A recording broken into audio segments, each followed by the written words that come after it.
temple Silo de l'église protestante d'Éternel, parce que le nom a changé. Le nom Bethel a fait trop de dégâts et continue de faire des dégâts. Donc, nous, on porte le nom. Chez nous, il n'y a pas de dégâts. Mais ailleurs, il y a des dégâts. Et les gens cherchent, les gens confondent. Il y a la confusion. Il y a trop de confusion, de telle sorte que l'Éternel nous a dit, non, il faut se débarrasser de ce nom-là. Sinon, vous qui avez un bon témoignage, on risque de vous mélanger avec tout le monde. Mais nous bénissons l'Éternel qui fait grâce. Amen. Amen. Nous allons lire dans la parole de Dieu, dans le texte de Genèse, chapitre 39, versets 7 à 20. Comme le cultivateur ne va pas au champ sans ses instruments, le chrétien ne vient pas dans la maison de Dieu sans la parole de Dieu, la Bible, qui est la lumière, qui l'éclaire sur son chemin. Genèse 39, versets 7 à 20. Écoutons avec respect la parole de l'Éternel. Genèse 39, versets 7 à 20. Genèse 39, versets 7 à 20. Après ces choses, il arriva que la femme de son maître porta les yeux sur Joseph et dit, « Couche avec moi. » Il refusa et dit à la femme de son maître, « Voici, mon maître ne prend avec moi connaissance de rien dans la maison, et il a remis entre mes mains tout ce qui lui appartient. Il n'est pas plus grand que moi dans cette maison, et il ne m'a rien interdit, excepté toi, parce que tu es sa femme. Comment ferais-je un aussi grand mal, et pécherais-je contre Dieu? » Quoiqu'elle parlât tous les jours à Joseph, il refusa de coucher auprès d'elle, d'être avec elle. Un jour qu'il était entré dans la maison pour faire son ouvrage, et qu'il n'y avait là aucun des gens de la maison, elle le saisit par son vêtement en disant, « Couche avec moi. » Il lui laissa son vêtement dans la main et s'enfuit au dehors. Lorsqu'elle vit qu'il lui avait laissé son vêtement dans la main et qu'il s'était enfui dehors, elle appela les gens de sa maison et leur dit, « Voyez, il nous a amené un Hébreu pour se jouer de nous. Cet homme est venu vers moi pour coucher avec moi, mais j'ai crié à haute voix. Et quand il a entendu que j'élevais la voix et que je criais, il a laissé son vêtement à côté de moi et s'est enfui dehors. » Et elle posa le vêtement de Joseph à côté d'elle, jusqu'à ce que son maître rentrât à la maison. Alors elle lui parla ainsi. « L'esclave hébreu que tu nous as amené est venu vers moi pour se jouer de moi. Et comme j'ai élevé la voix et que j'ai crié, il a laissé son vêtement à côté de moi et s'est enfui dehors. » Après avoir entendu les paroles de sa femme, et qui lui disait, « Voilà ce que m'a fait ton esclave », le maître de Joseph fut enflammé de colère. Il prit Joseph et le mit dans la prison, dans le lieu où les prisonniers du roi étaient enfermés. Il fut là en prison. Amen. Amen. Amen. Prions l'Éternel notre Dieu. Abba Père, il est écrit que l'homme ne vivra pas de pain seulement, mais de toute parole qui sort de ta bouche. Père, nous te bénissons parce que tu es Dieu et parce que tu n'as pas changé. Père, visite-nous ce matin. Nourris-nous par le Saint-Esprit. Fais taire en nous la chair et le sang, et que seul l'Esprit du Dieu vivant nous visite complètement, corps, âme et esprit, afin que notre relation avec l'Éternel soit rétablie et que la victoire soit notre partage au nom puissant de Jésus-Christ. Amen. Amen. Amen. Amen. Nous remercions notre frère, ce sera le seul texte. Le thème de ce matin s'intitule « Un obstacle majeur à ta destinée ». un obstacle majeur à ta destinée. Bien-aimés, nous sommes en train d'étudier la question de la destinée qui concerne tout enfant de Dieu et qui a un lien direct avec toute l'humanité. Parce que la vie de chaque homme, de chaque femme, de chaque enfant est semblable à ce que Joseph, à un moment ou à un autre de sa vie, a vécu. Nous commençons par un témoignage. C'est le témoignage d'une sœur en Christ. Et cette sœur en Christ était en terminale. Elle était brillante. Au niveau de ses notes, elle réussissait. Comme je l'ai dit aujourd'hui, Dieu parlera à chacun de nous. Et en particulier à nos jeunes enfants. Parce que je ne dirai pas aux jeunes, parce que nous-mêmes nous sommes des jeunes, nous les parents. Amen. Amen. Bien-aimés, il faut saisir la pensée de l'Éternel. Et cette sœur en Christ, elle avait deux amis. Comme on le dira aujourd'hui, deux copines. Le thème, on l'entend souvent, ma copine. Vous savez, il suffit qu'un jeune rencontre un autre aujourd'hui, pour la première fois, le garçon dira « mon copain », sans connaître l'intéressé. Et quand on lui dira que la personne est un brigand et qu'il a commis un acte, il dira « non, je ne le connais pas, ce n'est pas mon copain ». Avant d'utiliser les termes, c'est ce qui fait que la Bible va plus loin. La Bible utilise le mot « ami ». Ami dans le sens que tu as pris le temps de connaître la personne, de savoir ce qu'elle aime et de savoir ce qu'elle n'aime pas. Par exemple, elle n'aime pas qu'on insulte. Elle n'aime pas les orgueilleux ou les orgueilleuses. Elle n'aime pas ceux qui méprisent les autres. Vous voyez ça, nous sommes dans les faits caractériels. Donc, elle avait deux copines. Et elle avait une façon de vivre qui était différente. Mais le problème aujourd'hui et l'obstacle majeur à la vie de nos enfants, garçons comme filles, c'est toujours les copains ou les copines. L'entourage. Parce que nous avons une génération d'enfants qui font plus confiance à leurs copains, à leurs copines, amis et amis, qu'à leurs propres parents. Qui écoutent plus ce que Bouba leur dit, même s'il a été tabassé, qui écoutent ce que Shakira a dit la veille, ou Beyoncé a dit l'avant-hier, que ce que la personne qui vit dans la même maison avec eux, cette personne avance. Ah, ma fille fait ceci. Mon fils fait ceci. Ma fille ne fait pas ceci. Mon fils ne fait pas ceci. Et vous, voilà, on a des jeunes qui disent, mais dis donc, j'ai un professeur à la maison. Ah, dis donc, j'ai une professeure à la maison. Et quand on leur dit, mais qui est ton professeur? Mais c'est ma mère. Fais ceci, ne fais pas ceci, fais cela, ne fais pas ceci. Mais il est sur mon dos. Est-ce que tu portes ton père ou ta mère pour qu'il soit sur ton dos? Même si c'est une expression. Toujours fais ceci, toujours fais cela. Ce qui n'est pas vrai.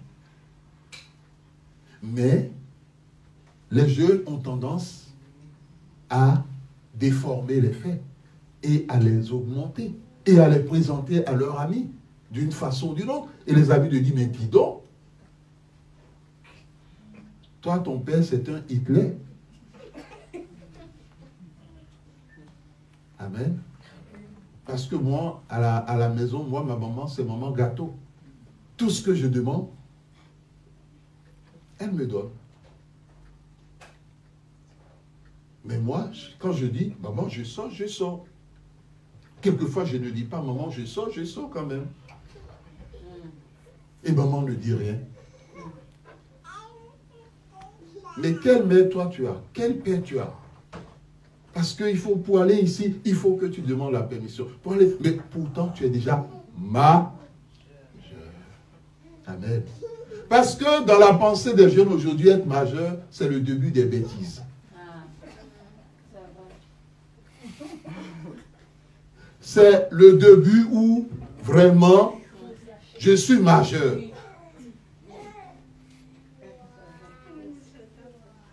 Or, ils ont oublié que la majorité, c'est la responsabilité. Quand on est majeur, on devient responsable. On ne se comporte plus comme si on avait 5 ans. On ne se comporte plus comme si on avait 15 ans ou 16 ans. Mais on devient une personne posée, réfléchie dans tout ce qu'on veut faire. Dans tout acte qu'on pose, on réfléchit aux conséquences. En se disant, si je fais ceci, qu'est-ce que cela va engendrer? Est-ce que papa sera content? Est-ce que maman appréciera? Et est-ce que premièrement, l'Éternel aimera?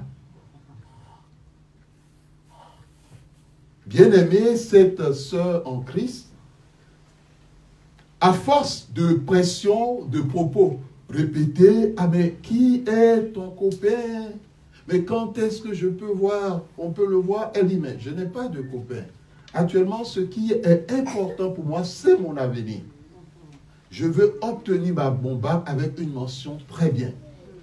Et après, comme j'ai une carrière, parce qu'elle-même dans son cœur, elle avait une carrière d'être pilote d'avion. Ça, c'est ce qu'elle avait dans son cœur. Rassurons nos jeunes. Dans les années 60, celui qui avait le brevet était un cadre. Dans les années 80, celui qui avait le bac, il pouvait postuler à un cadre. Mais rassurez-vous, aujourd'hui, avec le bac, il sera même difficile de trouver du travail. Parce que le bac, aujourd'hui, ça ne veut rien dire. Il faut aller plus loin dans les études. Ou bien il faut se professionnaliser. Parce que le bac ne fait plus gagner. Avant, avec le bac, vous pouvez gagner jusqu'à 5 000 €. Mais aujourd'hui, bon, à l'époque, on n'utilisait pas le terme héros.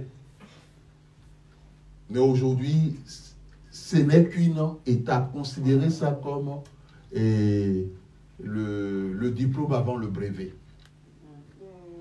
C'est plus grande chose. Donc, si tu as ton bac, dis, c'est maintenant que je commence à aller à l'école. Amen. Amen. Pour m'acquérir d'autres diplômes afin que je sois meilleur parmi ceux de ma génération. Parce que le bac, beaucoup ont le bac. La spécialité, le domaine dans lequel tu es, beaucoup y sont. Maintenant, quand vous présentez pour une offre d'emploi, on choisira celui qui est meilleur et qui a des capacités. Elle a dit non, elle n'a pas d'amis. Ils ont dit, mais non, c'est pas possible à ton âge. À ton âge, mais c'est pas vrai. Et ils lui ont dit, mais il y a telle personne au lycée. Est-ce que tu sais que cette personne s'intéresse à toi? Elle dit, non, laissez, ce n'est pas ma préoccupation. Or, en ce moment, les parents à la maison ne savaient pas que les enfants... Vous savez, les enfants, normalement, doivent avoir l'opportunité d'ouvrir leur cœur auprès de leurs parents. Pour dire, j'ai rencontré une personne, ou bien je voudrais m'engager dans telle voie. Et aux parents, de donner des conseils. De dire, ah, ma fille ou bien mon fils, pour moi, ce n'est pas le moment. C'est trop tôt. Le vigneron sait quand est-ce qu'il faut récolter. Quand est-ce qu'il faut couper les différentes branches au niveau du céphale qui dépassent. Il y a un temps pour tout. Ton père, ta mère, précisément ta mère, elle t'a porté pendant combien de temps? Certains sont venus bien avant. Donc déjà, quand tu étais là, elle te connaissait. Amen. Les coups que tu donnais, elle sentait tout. Hein. Elle a tout porté. Et c'est ce qui fait que le jour où un enfant ose manquer de respect à son père ou à sa mère, précisément, c'est très grave. Même aux yeux de Dieu. Parce que c'est comme si l'enfant était tombé d'un arbre, quoi. C'était le manguier qui l'avait accouché. Or, nous savons que le manguier n'a jamais donné d'être humain. Peut-être dans les ténèbres. Mais dans la réalité, on sort de parents. Et vous voyez, lorsque nous disons ces thèmes de discours par rapport au respect des parents, des enfants vis-à-vis des parents, il y a des parents qui disent, oh mais non, ce pasteur-là, qui laisse nos enfants? Qui laisse nos enfants? Qui laisse nos enfants? Nos enfants sont nos enfants. Amen. Ce sont ces parents-là qui qualifient leurs enfants de princes et de princesses. Et à la maison, ils les appellent ainsi. Ah, mon petit prince! Le barbu qui a 17 ans. On l'appelle mon petit prince. Amen.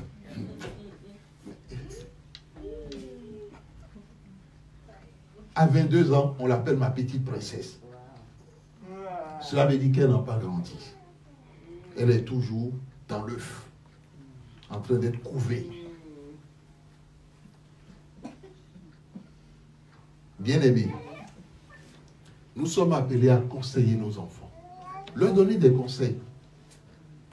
S'ils écoutent, ce sera pour leur bien. Mais s'ils n'écoutent pas, ils n'auront après que leurs yeux pour pleurer.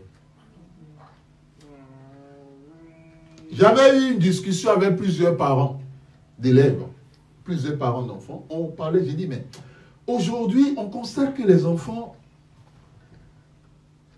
trouvent que nous, les parents, nous exagérons, ou bien nous sommes sur leur dos, ou bien qu'on les parents n'écoute pas.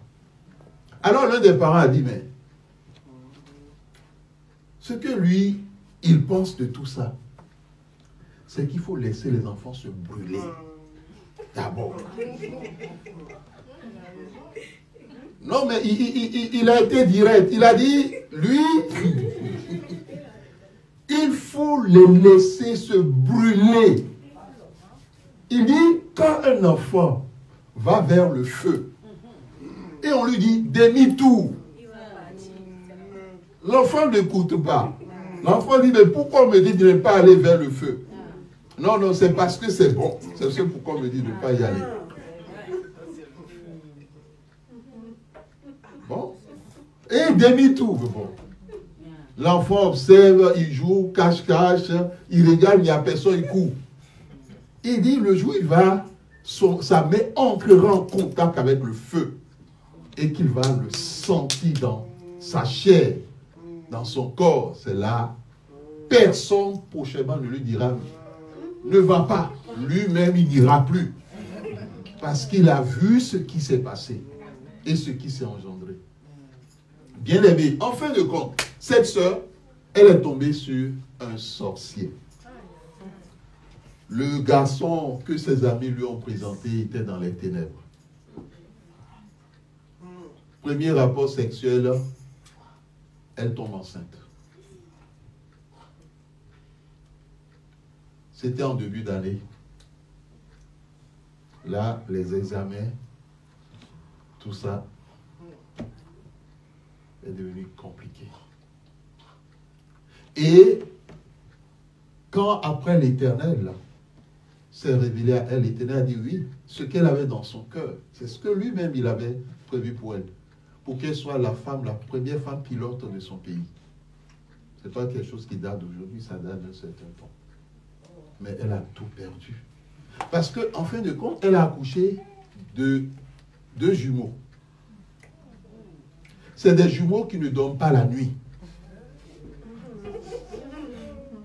Amen. C'est des bébés qui ne dorment pas la nuit. Pour eux, la nuit, les yeux sont comme ça.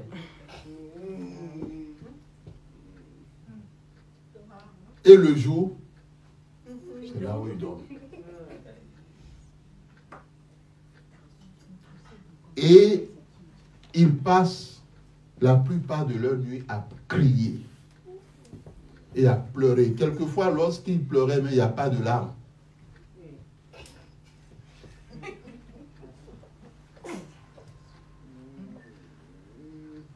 En fin de compte, l'un après l'autre, les choses ont continué. Le père de l'enfant a refusé de reconnaître l'enfant. Il a dit non, ce n'est pas lui. Il faut qu'il aille voir les autres. Oh, il n'y a jamais eu d'autres.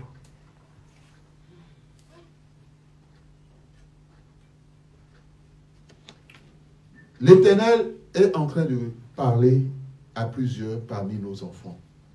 Dans le texte que nous avons étudié, nous venons de voir à travers ce témoignage qu'il y a eu un obstacle parce que cette fille n'a pas pu continuer ses études. Finalement, elle a fini au marché à vendre des oranges.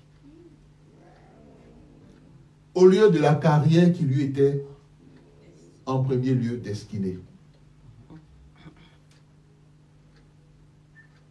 Nos enfants doivent être fiers de leurs parents.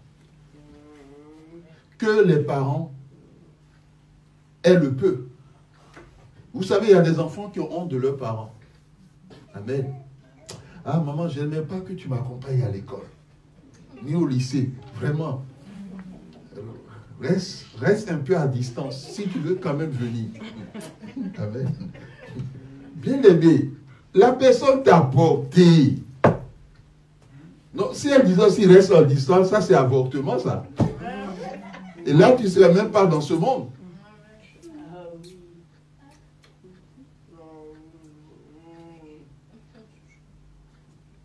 Mon frère, ma soeur, sois fier de tes parents, qu'ils soient pauvres, qu'ils n'aient pas le nécessaire, ou qu'ils soient riches, il faut bénir l'Éternel.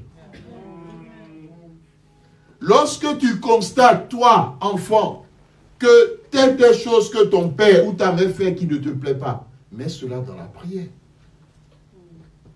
C'est Dieu qui a créé l'homme. Et demande à Dieu de changer le cœur de ton père ou de ta mère par rapport à leur comportement que toi, peut-être tu trouves trop excessif ou excessive. Une attitude excessive. Il faut mettre en prière. Mais la plupart du temps, nos enfants, ils en parlent à leurs copains, à leurs copines. Comme si c'était les meilleurs conseillers. Et comme si les copains et les copines étaient nés avant leurs parents. Vous savez, c'est l'adage du petit singe qui posait la question à sa mère. En lui disant, mais pourquoi tes fesses sont rouges comme ça? Et la mère lui a dit, quand tu seras grand, tu vas comprendre. Parce que le petit singe ne savait pas que dans l'évolution à la maturité, après les fesses des singes deviennent rouges. Il a dit, quand tu seras grand, tu vas comprendre. Heureusement que lui, il a posé la question à sa mère. Peut-être qu'il aurait allé chercher un saint de son âge pour lui dire, mais mon ami, pourquoi est-ce que nos parents ils ont les fesses comme ça?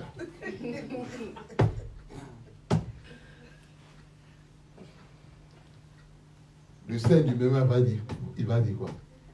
Il a quelle expérience? Il va dire lui-même, je ne sais pas. Peut-être que c'est le chasseur qui est à l'origine de ça.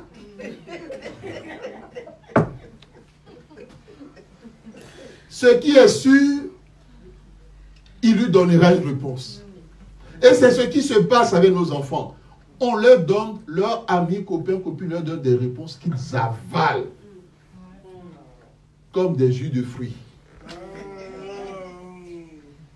Sans analyser, sans réfléchir, sans dire, mais il y a des gens qui sont nés avant moi et avant mon copain, ma copine, mon ami, moi. Mais il faut que je pose la question, ils pourront. Et nous disons, quel que soit ce que ton père ou ta mère, à un moment donné, a eu à te faire au moment donné de ta vie, ne garde jamais rancune dans ton cœur vis-à-vis de tes parents.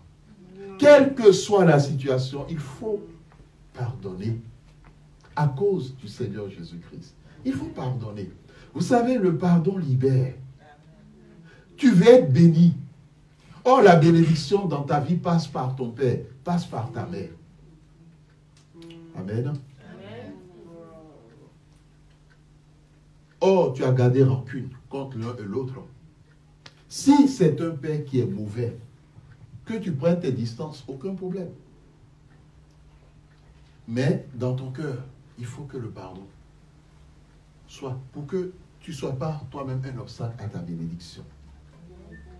Accepte-toi tel que tu es. Tu es un pot télé, bénis l'Éternel. Tu es anorexique, bénis l'Éternel. Tu es marron, bénis l'Éternel. Depuis un certain temps, j'entends mon enfant dire, ah, moi je suis un marron. Je suis un marron.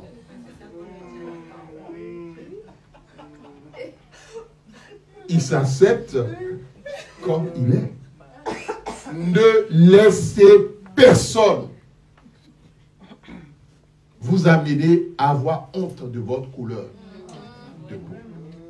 Avoir honte de qui vous êtes, de vos choix, de vos préférences, d'où vous venez. Ne laissez personne.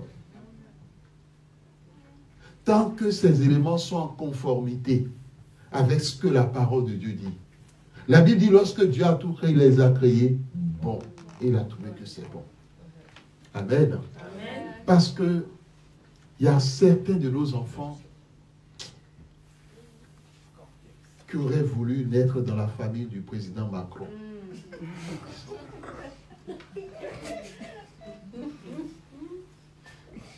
Non.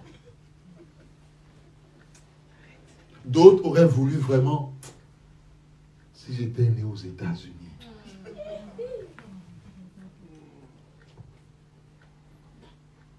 Amen. Amen. Accepte-toi tel que tu es. Ne laisse pas les autres te dicter ta vie, te dicter qui tu es. Tu es déjà ce que tu es. Ne laisse pas les autres t'imposer leur point de vue, leurs choix. Ce sont leurs choix. Même si, en refusant leur choix, ils forment des groupuscules pour porter de faux témoignages contre toi, comme ça a été le cas de Joseph. Bénis l'Éternel et laisse la chose entre les mains de l'Éternel. Il te harcèle, mets la situation dans la prière. Tu appartiens à un établissement, pas à ceux qui sont les responsables, pas d'abord aussi à tes parents. Parce que vous saviez, quelquefois, nos enfants vivent des drames dans leur école, dans leur établissement, dans leur lycée. Ils n'en parlent pas aux parents. Ils ne disent rien.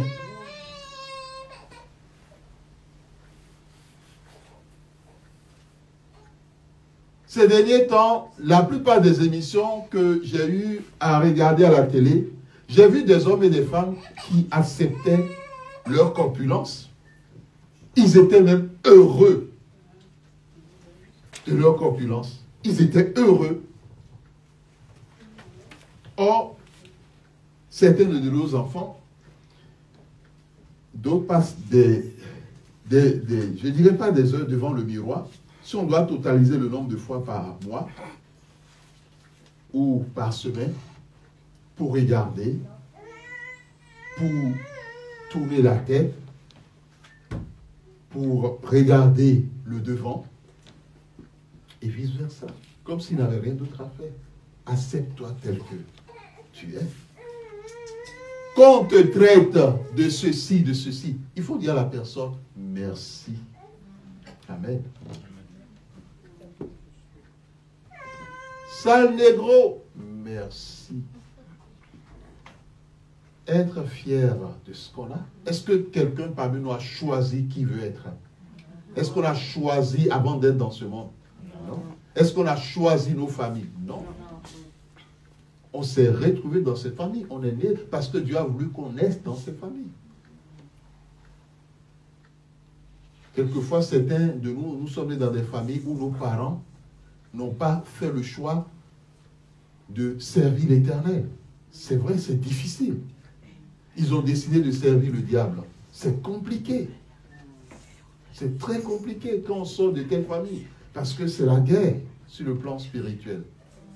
Mais l'Éternel, il est notre créateur. Et il prendra soin de nous. Amen. Amen. Ce qui est important dans ce texte, c'est la beauté. C'est ce pourquoi nous en parlons dans le texte de Joseph. Le verset 6 nous dit qu'il était beau. Amen. Amen. Il était beau. Ce n'est pas parce que tu es beau et belle qu'il faut que tu t'enorgueillisses. Amen. Parce que ceux qui sont handicapés, ils n'ont pas fait le choix d'être handicapés. Ceux qui sont borgnes, ils n'ont pas fait le choix d'être borgnes. Les filles qui sont aveugles des deux yeux, qui ne voient pas, ils n'ont pas fait ce choix. Mais si toi, tu as cette grâce, bénis l'Éternel. Mais n'en fais pas un objet de séduction. N'en fais pas un objet de convoitise. Mais rends grâce à Dieu. Et avance avec lui. Le deuxième élément, c'est l'insistance. Dans les différents témoignages, c'est l'insistance. Parce que nous avons des amis qui insistent souvent. De telle sorte que finalement, on risque de dire, mais vraiment, Noémie a raison. Viviane a raison. Jérôme a raison. Malone, on peut citer, a raison. Vous voyez, vous verrez des enfants donner même raison à leurs amis qu'à leurs propres parents. Mais il a raison, mon père c'est un pauvre con. C'est-à-dire que ce que nos enfants ne se sont jamais permis de faire, leurs amis les amènent à le faire. C'est-à-dire que ce sont des amis alcool, liqueur. Liqueur, vous savez, quand quelqu'un prend de l'alcool et n'est pas habitué à l'alcool, voyez ce qui se passe. La personne devient quelqu'un d'autre. La personne voit ce qu'elle n'a jamais vu. Est-ce que tu vois la petite souris sur le toit? Oh, il n'y a pas de petite souris. L'alcool l'amène à voir des choses qu'il n'a jamais vues. Mais pourquoi ces hommes-là marchent sur la tête? Les personnes ne marchent sur la tête. Ils marchent sur les deux pieds, mais l'alcool l'amène à dire des choses impossibles. Certains de nos amis sont ainsi. C'est-à-dire des choses qu'on n'a jamais osé, nous jeunes, à cause d'eux, à force d'insister, à force de nous rabâcher les oreilles. Avec cela, on se dit, mais pourquoi pas? C'est ce que nos enfants disent, pourquoi pas? Après tout. Et finalement, ils entrent dans les problèmes. Et quels sont les problèmes? Ces amis-là, on ne les voit plus. Ils disparaissent. Et c'est eux qui après disent, mais tu es bête. Comment tu as fait comme ça? Il fallait faire comme ça. Mais tu m'avais dit de... Mais non, il fallait encore me demander pour que je te donne la suite. Ils sont devenus des pharmaciens qui donnent la notice d'utilisation. Bien-aimés dans le Seigneur. Troisième élément. Parce que la femme de Potiphar a insisté auprès de Joseph tous les jours. Tous les jours, elle répète, couche avec moi. Tous les jours. Tous les jours. C'est-à-dire que c'était devenu sa poésie quotidienne. Amen. Donc, je sais qu'aujourd'hui, on a une génération d'enfants, de nos jeunes garçons, qui ne croient plus en ces histoires. Tu es le soleil de mes nuits, même si le soleil n'apparaît pas la nuit. Je sais qu'ils ont déjà dépassé ça. J'espère qu'aucun de vous ne croit en ça, hein, les jeunes qui sont là. Hein? La rose qui frétille au soleil du matin. Non, ça c'est du blablabla. Bla, bla. Amen. mon seul lapin dans le pré. Non, non, non, non. Ça, ne croyez pas en ces salades.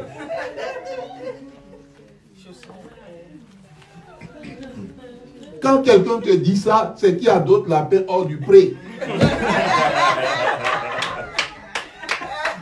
Il faut faire attention. Il faut faire attention.